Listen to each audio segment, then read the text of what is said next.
ओम नमः शिवाय, जय महाकाल। आप सबको पता है कि सावन का बहुत ही प्यारा सा महीना चल रहा है और आ गया है सावन में पड़ने वाली नाग पंचमी का दिन, जो कि इस पूरे महीने को बहुत विशेष और बहुत खास बनाती है ना।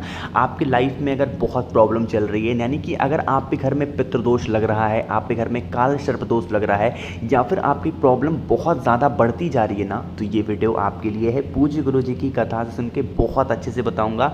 बस लोहे की 4 कील आपको लेनी है, छोटा सा उपाय करके देखिएगा, आपके जीवन के सारे कष्ट खत्म हो जाएंगे। लेकिन उससे पहले आपको बता दूं कि नाग पंचमी पे करने वाले 4 बहुत ही प्यारे से उपाय की बात इस पूरी वीडियो में हम लोग करने वाले हैं ना। चलो एक एक उपाय की तरफ हम लोग बढ़ते हैं। देखो, पहला उपाय की बात करते हैं 4 कील वाली। कहोगे भैया ये वीडियो आपको मिली कहाँ से? तो जिसको भी गुरु जी की आवाज़ में वीडियो चाहिए, मेरे ऊपर भरोसा ना हो तो आप मुझे व्हाट्सएप पे मैसेज कर देना, इंस्टाग्राम या फिर फेसबुक पे मैसेज करना, वो वीडियो वहाँ पर मैं आपको प्रोवाइड कर दूंगा, ठीक है। चलो, लेकिन भरोसा रखो, आपका भाई हूँ, कभी गलत नहीं बताता। अब यहाँ पर देखो कील दिख रही है, आपको लेनी होगी 4 कील। कितनी? 4 कील। वैसे तो इस उपाय को कब करना चाहिए अभी बताता हूँ, पहले सुन लो। 4 कील लेना, लोहे वाली जो आती है, छोटे छोटे ले लेना।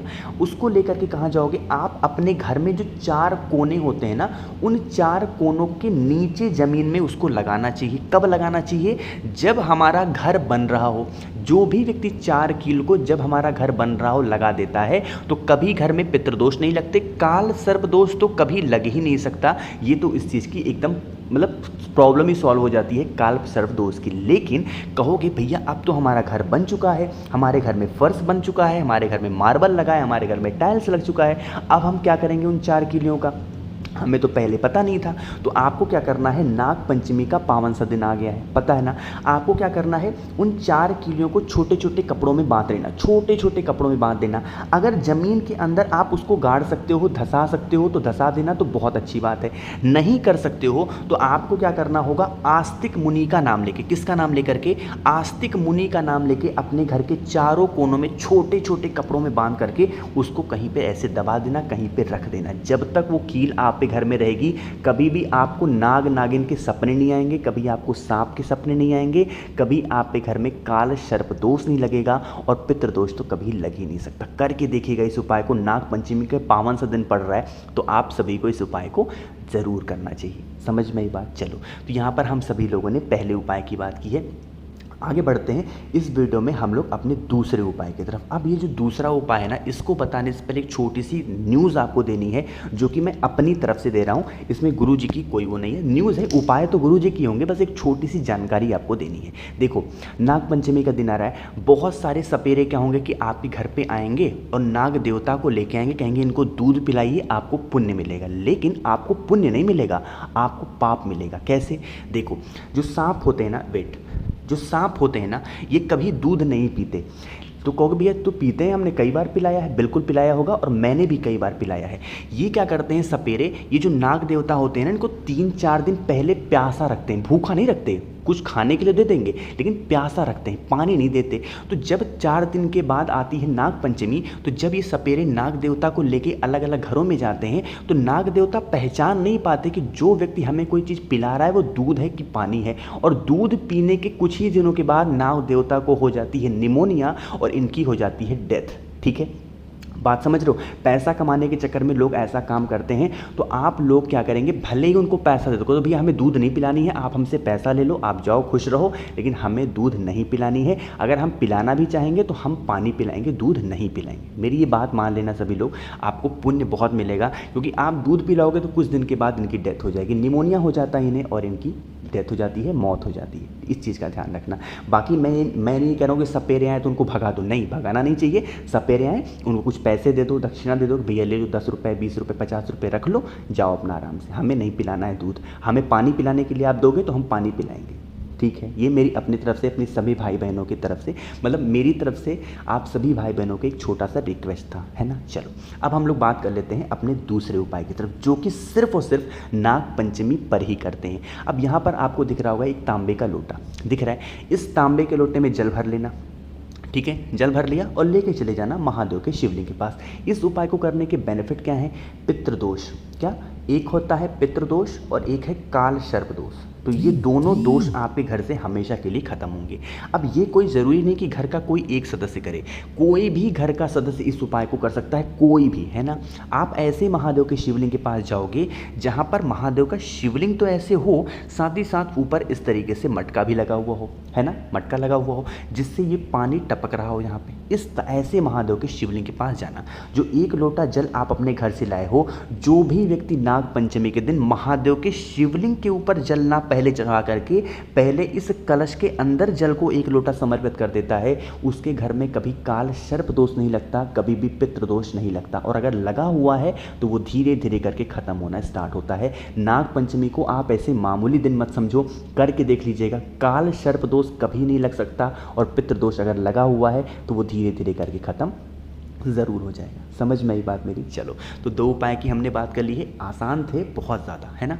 तो आगे बढ़ते हैं अब इस वीडियो में हम लोग अपने तीसरे उपाय की तरफ। तीसरा उपाय क्या है, इससे क्या बेनिफिट है, उससे पहले एक छोटा सा काम सभी को करना है और वो है वीडियो को करेंगे लाइक। जितने भी भाई बहन मेरी आवाज़ पहली बार सुन रहे हैं तो चैनल को सब्सक्राइब करिएगा। और हाँ, एक छोटी सी बात आपसे कह दूं, अभी जो मैंने आपको बताया नाक के बारे में, दूध के बारे में, मेरी बात आपको बुरी लगी हो तो आप मुझे माफ़ करना, लेकिन जितना मुझे पता था, जितना मुझे आपको समझाना चाहिए, मैंने आपको बताया, ठीक है। इस उपाय के बेनिफिट क्या है, फ़ायदे क्या हैं? इसका बस एक फ़ायदा है और वह है बीमारी की। अगर आपके घर में कोई व्यक्ति बहुत बीमार पड़ता है ना, तो इस उपाय को सबको ज़रूर करना चाहिए, ठीक है।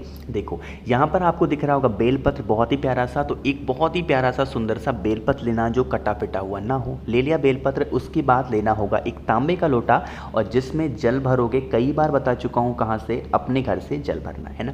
इन दोनों चीज़ों को लेके और पहुँच जाना कहाँ पे, महादेव के शिवलिंग के पास। ये जो बीमार व्यक्ति है, इसी के लिए आपको उपाय को करना है। कोई भी ऐसा इंसान है ना जो बहुत ज़्यादा बीमार रहता है, फेस रखना उत्तर दिशा यानी कि नॉर्थ डायरेक्शन। जो एक बेलपत्र होगी, उस एक बेलपत्र को आपको समर्पित करना होगा माता अशोक सुंदरी के स्थान पे, ठीक है। समर्पित करना, जिसकी डंडी इस जलाधारी से लटकती हुई होनी चाहिए और पत्ती होगी महादेव की तरफ, है ना। आपके पास में 1 लोटा जल भी है, उस 1 लोटे जल को महादेव के शिवलिंग के ऊपर समर्पित करना। श्री शिवाय नमस्तुभ्यम का ध्यान करते हुए, किसका स्मरण, श्री शिवाय नमस्तुभ्यम का ध्यान करते। अभी यहाँ पर एक नाम आपको बताऊंगा, वही नाम सबसे इंपॉर्टेंट है। जब जल चढ़ाओगे, जल बहता हुआ जलाधारी से नीचे गिरेगा और इस जल को थोड़ा सा रोक लेना, जितना रोक सकते हो रोक लेना। और ये जो बेलपत्र आपने माता अशोक सुंदरी के स्थान पर समर्पित की है, इसको भी उठाना और लेके चले जाना कहाँ पर, आप अपने घर पे। जो भी व्यक्ति बीमार होगा, सबसे पहले उस जल का आचमन कराएंगे उसको मणिभद्र के नाम से। किसके नाम से, मणिभद्र के नाम से। फिर से बोल रहा हूँ, मणिभद्र के नाम से सबसे पहले उस जल का आचमन कराएंगे। उसके बाद जो एक बेलपत्र आप अपने घर से लाए हो, पूरे दिन में कभी भी थोड़ी थोड़ी करके उस बीमार इंसान को खिलाना स्टार्ट कर दो। उसकी जो बीमारियां होंगी वो धीरे धीरे करके ख़त्म ज़रूर होंगी। बस नाम याद रखना, मणिभद्र के नाम से। कल है नाग पंचमी का पावन अवसर, सभी को इस उपाय को ज़रूर करना चाहिए, ठीक है। चलो, तो यहाँ पर हम सभी लोगों ने 3 उपाय की बात कर ली है। आगे बढ़ते हैं इस वीडियो में हम लोग अपने चौथा उपाय बताने से पहले, किसी को भी मुझसे फ़ोन पर बातें करनी है या फिर आपको मुझसे कोई डाउट पूछना हो तो आप मुझे इंस्टाग्राम या फिर फेसबुक पर फॉलो कर सकते हैं, द नेचुरल प्लैनेट 108, ठीक है। चलो, इस उपाय के भी बेनिफिट क्या है, इसका भी कई फायदे हैं इसके। पहला तो बीमारी के लिए तो ये उपाय है ही, साथ ही साथ इस उपाय से आप अपनी इच्छा को भी पूरी कर सकते हैं। तीसरा, अगर आपके घर में लड़ाइयाँ बहुत होती हैं तो भी आप इस उपाय को कर सकते हैं, ठीक है। देखो, क्या करना होगा, आपको लेना होगा इस तरीके से एक बहुत ही सुंदर सी बेलपत्र, ज़्यादा नहीं, मात्र 1 बेलपत्र ले लेना, है ना। उसके बाद आपको लेना होगा फिर से एक तांबे का लोटा और इस तांबे के लोटे में जल भरोगे। कहाँ से, अपने घर से जल भरना। जो बात बताऊंगा मेरी बात बहुत ध्यान से सुनना। आपको क्या करना है, अपने दाहिने हाथ, अपने राइट हैंड में पहले नीचे एक बेलपत्र रखनी है। उस एक बेलपत्र के ऊपर जो तांबे के लोटे में आपने जल भर रखा है उसको रखना, ठीक है। इन दोनों चीज़ों को रख के अपने दाहिने हाथ पे, और आप अपने पूरे घर में जितने भी कमरे होंगे उन सभी कमरों में कुंदकेश्वर महादेव, महादेव का बहुत ही प्यारा सा नाम है बीमारी और लड़ाइयों को ख़त्म करने का, और वो है कुंदकेश्वर महादेव। तो आपको अपने पूरे घर में कुंदकेश्वर महादेव के नाम से घूम लेना है एक बार, ठीक है। घूम लिया, बस वॉशरूम को छोड़ करके सभी कमरों में जाना और उसके बाद वहाँ से निकल करके पहुँच जाना महादेव के शिवलिंग के पास, ठीक है। फेस रखना उत्तर दिशा यानी कि नॉर्थ डायरेक्शन। जो एक लोटा है बेलपत्र के ऊपर, पहले उसको उठाएंगे और एक बेलपत्र को महादेव के शिवलिंग के ऊपर कुंदकेश्वर महादेव के नाम से समर्पित कर देना, ठीक है। समर्पित करने के बाद फिर आपके हाथ में जो लोटा है उस लोटे का जल भी आपको समर्पित करना होगा कुंदकेश्वर महादेव के नाम से। समर्पित करोगे, जल क्या होगा, बहता हुआ जलाधारी से नीचे गिरेगा। इसी कलश को यहाँ पर लगा करके जल को रोक लेना, ठीक है। रोकने के बाद लेके चले जाना आप अपने घर में और उस जल का छिड़काव अपने पूरे घर में कर देना। जो भी व्यक्ति कुंदकेश्वर महादेव के नाम से इस उपाय को कर लेता है उनके घर में कभी भी कोई प्रॉब्लम नहीं आती और पूरा परिवार हमेशा खुश रहता है। करके देखिएगा इस उपाय को, आपको बहुत फ़ायदा मिलेगा। तो कोशिश की इस पूरी वीडियो में मैंने आप सभी को 4 उपाय बताए हैं। वीडियो पसंद आई हो तो लाइक करिएगा। कुछ पूछना हो, नहीं समझ में आया, नीचे कमेंट सेक्शन में पूछें। और जितने भी भाई बहन मेरी आवाज़ पहली बार सुन रहे हैं तो चैनल को सब्सक्राइब करिएगा। ओम नमः शिवाय, जय महाकाल।